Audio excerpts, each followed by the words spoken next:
Danger Dolan. From people getting lost in the desert to the sole survivor of a terrifying plane crash, we count 15 times people evaded deaths in the harshest circumstances known to man. Number 15. Chris Stewart. This is a story from Fareham, Hants, with a 12-year-old who was racing around in his 1000cc Mini when it hit a barrier at 40 miles per hour. In what is referred to as an internal decapitation, Chris's skull was severed from his spine, and he was given a measly 10% chance of survival, with doctors claiming he should have died instantly. But amazingly, in 2006, they reattached his skull using metal plates and bone grafts, and within a few years, he was off racing again. Number 14. Stephen Callahan. It was in January 1982 that Stephen set sail on his small sailboat from the Canary Islands bound for the Caribbean, but not even 1 week later, his ship sank in a storm and he was left adrift on an inflatable rubber raft. For 76 entire days, he drifted with nothing but a shirt, 3 pounds of food, some gear, and water. Eventually, he washed up on the Bahamas. He then wrote an autobiography of the whole ordeal, so impressive that Ang Lee, the director of Life of Pi, asked Stephen to become a film consultant on living aboard a life raft. Number 13. Bethany Hamilton. An early morning in November 2003 when Bethany went surfing in Hawaii. She was out with her best friend Alana and their family when a tiger shark around 4 meters in length rose out of the water and tore Bethany's left arm clean off the shoulder. Instead of panicking or crying, this 13-year-old girl swam back to shore with her one good arm, even warning other swimmers nearby to get out of the water. Pretty much the toughest girl of all time. Number 12. Joe Simpson. If you've ever seen the documentary Touching the Void, then you'll already know this guy's story, but for those who don't, Joe was being lowered down a crevasse because of a broken leg when he disappeared from view, so his friend Simon Yates was forced to cut the rope, sending Joe to what seemed like certain death. Instead, it turned into a 3-day fight for survival in a frozen tundra, slowly moving through the snow on a broken leg, half frozen until his return. If you haven't seen the documentary, I highly recommend it. Touching the Void. Very powerful stuff. Number 11. Mark and Phil. Another ice story. This one set in 1982 on the high slopes of New Zealand's tallest mountain, Arawaki Mount Cook. The two men, Mark Inglis and Phil Dool, built an ice cave to escape the blizzard, waiting for it to pass, but unluckily it kept up for 13 days, and all they had were meager rations with no prospect of warmth. Unfortunately, the circulation was cut off in their legs and they had to be amputated, which is something you should never have to go through at 23 years of age. Crazily enough, they still climb to this day, with Inglis becoming the first double amputee to conquer Everest, losing fingers and flesh in the process. Number 10. Julianne Kopke, 1971. 93 passengers aboard Lancer Flight 508 when lightning struck the plane over the Peruvian rainforests and it came crashing down. Julianne was blown out of the plane early and landed 2 miles down the wreckage in a dense thicket, where she only came out with blindness in one eye, a broken collarbone along with cuts and bruises. She walked down the jungle following the water downstream until she found a cabin where she waited for the owner to come back. Then she got back to civilization and continued her studies to become a zoologist. Number 9. Anatoly Bukovsky, a formerly Soviet researcher at the Institute for High Energy Physics, working on the largest particle accelerator at the time, the synchrotron U-70.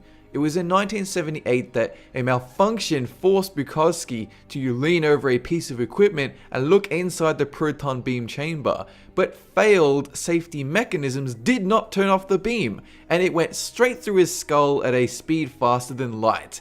He claims he saw a flash brighter than 1,000 suns, with no pain, but his face swelled up and skin began to peel off. Thankfully, he survived without losing any intelligence, but he does get fatigued easily and he can't hear out of his left ear, and he does have occasional seizures. Number 8. Alcides Moreno, a window cleaner who, in 2007, fell 47 stories when their cable snapped alongside his brother Edgar, who tragically fell to his death. Alcides, on the other hand, was left in a coma with considerable damage to his body, but soon afterwards he awoke and made a full recovery, even walking despite damage to his spinal cord. One of the doctors, quote, If you're a believer in miracles, this would be one. I've seen it all, or at least I think I have, until something like this happens. Number 7. Ricky McGee, April 2006, a man who showed up as a skeletal figure near a cattle station in a remote area of Australia. He claims the last thing he remembered was getting his car stolen and that he was drugged by a hitchhiker. Then he awoke to find dingoes scratching at him. He then lived 71 days off a diet of leeches, frogs, snakes and insects with water from a nearby dam and a makeshift shelter. By the time he showed up again, he had lost over half his body weight, coming in at 48 kilos. Number 6. Aaron Ralston, May 2003, an 800-pound boulder falls on Aaron's arm and traps it inside a canyon wall. If this story sounds familiar, it's because we saw it in the film 127 Hours, in which he spends 5 days trapped in a Utah canyon with little food or water. He went on to write a book about how he used the boulder to snap his own arm, then cut off the flesh with a pocket knife until he could wander off and get rescued by some hikers passing by. Number 5. Wenceslao Moguel, a man in 1915 captured during the Mexican Revolution, sentenced to death by a firing squad. They filled him with 8 bullets and then 1 more straight through his head, but he survived, feigning death until the shooters left. He's gone on to be interviewed by Ripley from Ripley's Believe It or Not, the story of the man who survived a barrage of bullets which, sadly, left him a little disfigured. Number 4. Truman Duncan, a railroad switchman who endured a horrifying ordeal to have his body sliced clean in half by a train. It was 2006 when Truman fell off a moving train in Claiborne and it sliced him in two, but he managed to stay conscious, calling both 911 and his family to inform them what had happened.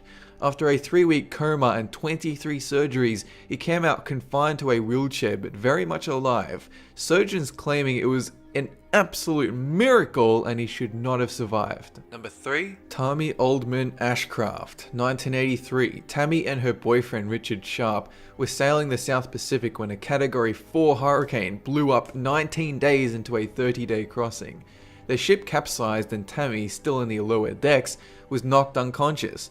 27 hours later, she awoke to find Richard gone, no safety line or mainmast. Fighting down the desire to give up, she sailed for 40 days en route to what she thought was Hawaii, ending up in Hilo Harbor, in shock but thankful to be alive. Number 2. Paul Templar, 1990s. Paul was working as a river guide with a tribe of native Zimbabwe when he received a surprise attack from one of Africa's most dangerous animals, the bull hippo. While trying to save a colleague, the hippo swallowed Paul's head, and then he got mauled with rips in his foot, a severed arm, broken ribs, and holes in his chest cavity. He then endured a 7-hour operation for his recovery and went on leading safari trips and public speaking for charities. Number 1. Mauro Prosperi, the 1994 Marathon of the Sands in Morocco. Mauro was performing the 6-day run when a sandstorm caused him to lose his way. He ended up forgetting which way he was supposed to run, and so he ended up far away from the track. Within 36 hours, he'd run out of food and water, so he resorted to drinking urine and eating bats and snakes. He tried to commit suicide by slitting his own wrists, but dehydration caused his blood to thicken, clotting each wound. 9 days later, he was found by some nomads and taken to the Algerian hospital. That is it for this countdown. Have a good one!